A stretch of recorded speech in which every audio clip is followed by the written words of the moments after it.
Hello students, welcome to maths class.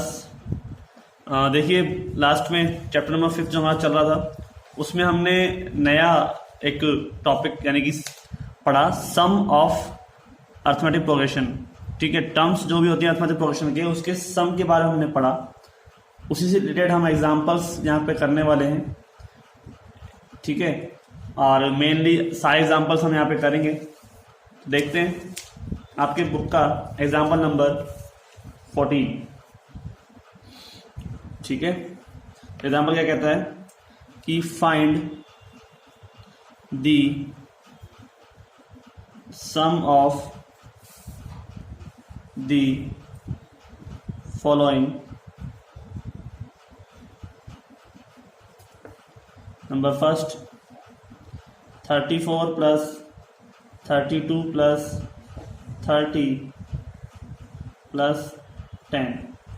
ठीक है, और सेकंड कहता है हमसे -5 प्लस -8 -11। ठीक है, टर्म तो माइनस की है लेकिन हो तो ऐड रहा है इसमें। ठीक है, भले ही प्लस माइनस माइनस रहेगा लेकिन हर टर्म माइनस तो ऐड ही होगा। तो देखिए सॉल्यूशन निकालते हैं हम फर्स्ट का। उसने बोला है सम निकालो। अब सम निकालने का मतलब तो ये हुआ कि 34 में 32 ऐड करना, फिर 32 में 30 को ऐड करना, राइट। लेकिन ऐसा तो हम कर सकते नहीं है ना, कब तक करते रहेंगे। तो हम क्या करेंगे, पहले हम इसका जो फॉर्मूला है उसके अकॉर्डिंग हमें क्या क्या चाहिए वो देख लेते हैं। n/2 2a plus n-1 into D. आपको हर बार इस तरह से फिर फॉर्मूला लिख लेना है सामने, फिर काम करना है। तो देखिए Sn जो n/2 2a plus n-1 into D है, उसमें n चाहिए, a चाहिए, d चाहिए। ठीक है, तो हमें देखो a तो है, a बराबर कितना है 34, d हम निकाल लेते हैं 32 और 34 में कितना डिफरेंस है 2 का। ठीक है, हर किसी 2 का डिफरेंस आ रहा है, लेकिन n नहीं है हमारे पास, हमें दे रखा है लास्ट टर्म दे रखी है। इससे फायदा तो हो जाएगा, इससे हमारा फॉर्मूला जो है वो इसकी बजाय क्या हो जाएगा, इसकी बजाय हमारे पास जो फॉर्मूला बन जाएगा वो है n/2 और a प्लस an। कितना छोटा फॉर्मूला बन गया है, लेकिन हमारे पास n तो है नहीं, तो n पहले निकाल लेते हैं इस वाले फॉर्मूले से, an बराबर a plus n-1 into D से। ठीक है, तो an की वैल्यू क्या हो गई हमारे पास 10। ठीक है, an का मान कितना है 10, लास्ट वाली टर्म a की वैल्यू कितनी है 34 प्लस n का वैल्यू पता नहीं है, d के मान पता है 2। ठीक है, 34 में यहाँ पे ले आते हैं तो 10 माइनस कितना हो जाएगा 34। ठीक है, और इक्वल टू में n-1 इंटू 2 कितना हो जाएगा, माइनस के 24, 2 को डिवाइड कर दिया तो n-1 इक्वल टू माइनस के 24 अपॉन 2 यानी कि माइनस के 12। राइट, तो यहाँ पर 34 की टर्म के अकॉर्डिंग, हाँ यहाँ पे 2 जो है वो माइनस का होगा, सॉरी यार ये चक्कर हो गया, 2 जो है वो माइनस का होगा कि वैल्यू कम हो रही है ना। ठीक है, डिफरेंस जो है वो -2 हो, क्योंकि हम 32 में से माइनस करेंगे 34 को। इसका थोड़ा ध्यान रखना, हम मिस्टेक कर लेते हैं कि 32 में से 34 माइनस करना है, तो 32 में से 34 माइनस होगा तो माइनस का 2 आ जाएगा। ठीक है, तो यहाँ पर क्या देगा माइनस के 2। ठीक है, तो ये जाएगा माइनस माइनस कैंसिल, ये रहेगा प्लस का 12, क्योंकि n का मान कभी भी नेगेटिव नहीं आ सकता। तो n-1 बराबर 12, तो n बराबर 12 प्लस 1 यानी कि 13। सही है, तो हमारे पास जो टर्म हुई n का मान 13 आया, तो n की वैल्यू आने के बाद अब हम इसमें फॉर्मूला लगा सकते हैं कि हमें S13 चाहिए। ठीक है, S13 यानी कि 13 टर्म्स हैं ये टोटल, जिसका हमें टोटल सम निकालना है। तो 13/2 और a की वैल्यू कितनी है 34 प्लस इसकी वैल्यू कितनी है 10, तो ये कितना हो जाएगा 44, 2 का डिवाइड किया 22 आया, 13 मल्टीप्लाई 22। आपको एक तरीका बताता हूँ मल्टीप्लाई करने का, वैसे यहाँ पे सिंपल हो जाएगा, 13 2 जा 26 और 26 और 2 28, 286 हो जाएगा। ठीक है, लेकिन और भी तरीका सिंपल है, आपको इसको ब्रेक करके 11 में मल्टीप्लाई कर सकते हो। जैसे 13 इंटू अगर मैं 11 करूँ फिर मल्टीप्लाई 2 करूँ तो और इजी हो जाएगा सवाल, मतलब कि मल्टीप्लाई करना इजी हो जाएगा, क्योंकि 11 से मल्टीप्लाई करना इजी रहता है। क्या होता है, खाली यहाँ पे हमने क्या रखा, 11 को मैं अभी मल्टीप्लाई कर रहा हूँ 13 से, तो 13 का क्या आ गया 3, फिर 3 और 1 कितने हो गए 4, और 1 का क्या आ गया 1, 143 इंटू 2 करोगे कितना आएगा 286 ही आएगा। ठीक है, तो तरीके हैं शॉर्टली या सिंपल वे में काम करने के, वो आपको आने चाहिए। तो नेक्स्ट है हमारे पास इसी का सेकंड पार्ट, -5, -8, -11। ठीक है, इसको देखते हैं।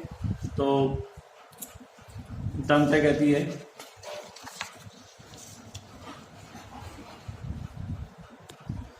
तो सेकंड पार्ट है, उसमें है -5 प्लस -8 एंड प्लस -11। ठीक है, कहाँ तक जा रहा है ये, -230 तक। सेम क्वेश्चन है। ठीक है, बस ध्यान रखना है कि ए की वैल्यू क्या है -5 है, और डी की वैल्यू क्या है -8 माइनस -5, -8 प्लस -5 यानी कि -3। ठीक है, और ए एन का मान कितना है -230। राइट, अब सबसे पहले वही निकालना है एन की वैल्यू, तो ए एन बराबर A plus N minus 1 to D. A N की वैल्यू कितनी है -230, ए की वैल्यू कितनी है -5, एन -1, डी का मान कितना है -3। ठीक है, -5 मान चल जाएगा तो -230 प्लस -5 और n-1 इंटू -3 कितना बचेगा 225 माइनस के, यहाँ बच जाएगा n-1 और 3 का मैं डिवाइड करता हूँ तो ये हो जाएगा 225/3, माइनस माइनस कैंसिल हो जाएगा, 3 का ब्रेक करो तो कितना आएगा 75 आ जाएगा। ठीक है, तो n-1 बराबर 75, देन n बराबर 75 प्लस 1 उधर आ जाएगा, कितना हो जाएगा 76 हो जाएगा।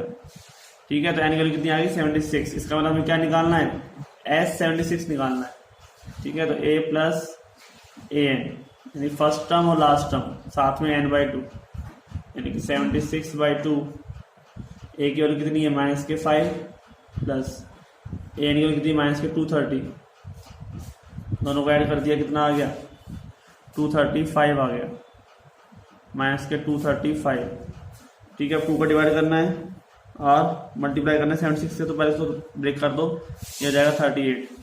ठीक है, तो ये जाएगा 38 मल्टीप्लाई -235, तो ये क्या हो जाएगा आंसर आपके पास -8930।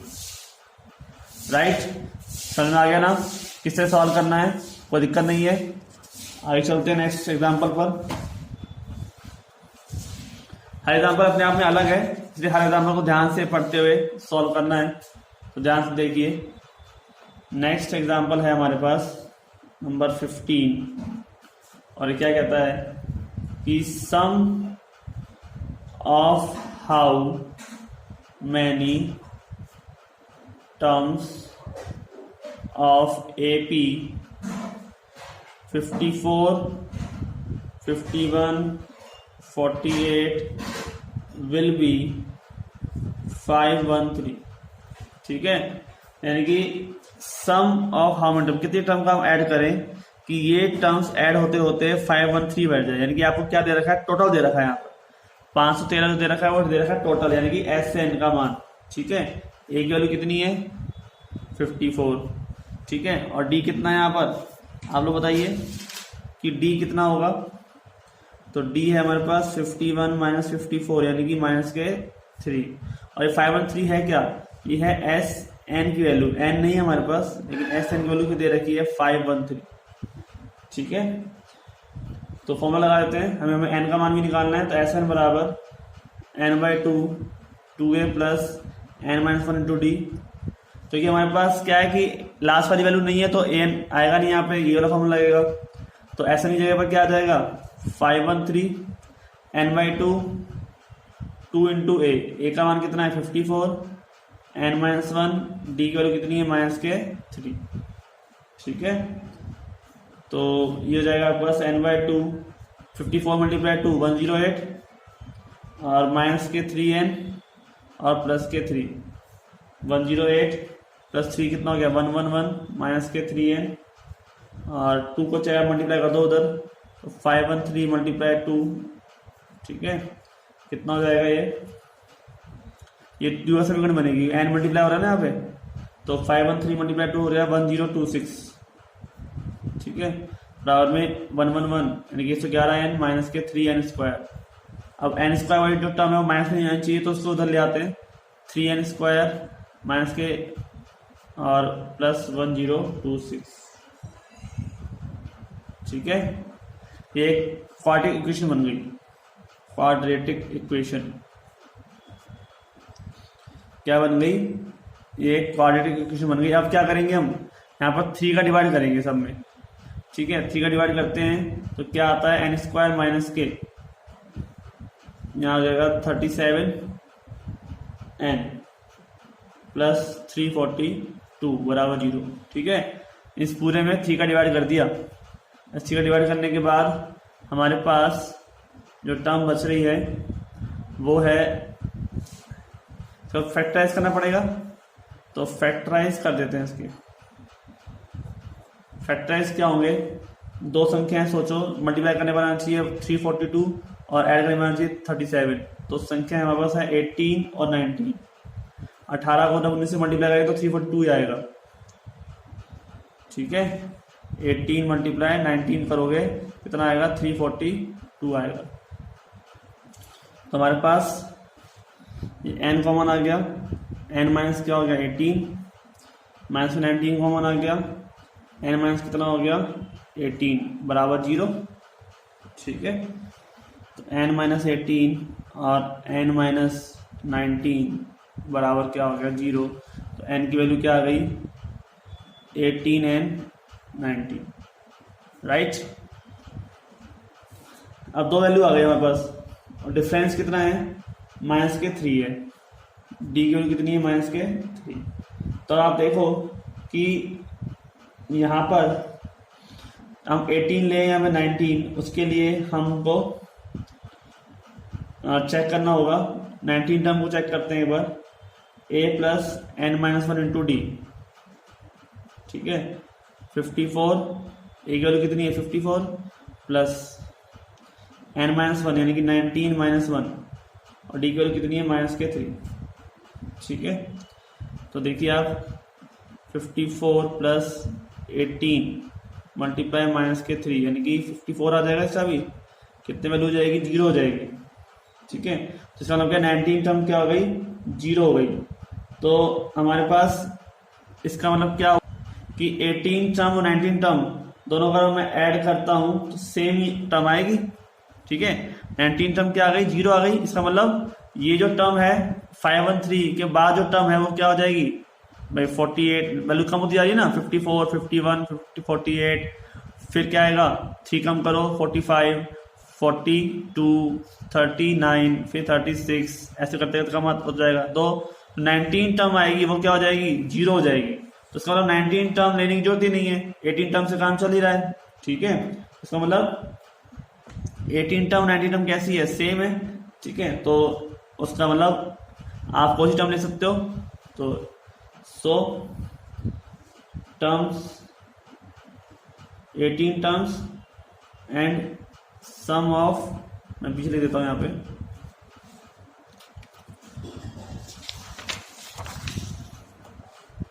सम of 18 terms and sum of 19 term will be same, ठीक है, कि 0 जोड़ने का कोई फर्क तो पड़ेगा नहीं, ठीक है। तो आप ले सकते हो, आप 18 टर्म ही बोलो उसको, विच इज इक्वल टू 513। तो कितने टर्म आप 18 टर्म्स कह सकते हो उसको, आपने बोला हाउ मेनी टर्म्स, तो आप कह सकते हो उसमें 18 टर्म्स, ठीक है, समझ में आ गया।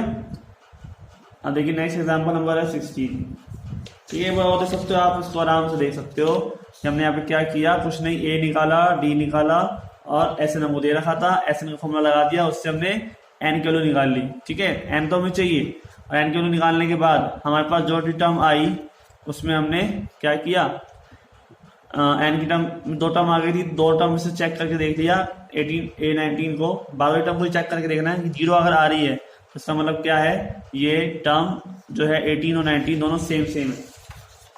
ठीक है, एग्जाम्पल नंबर 16,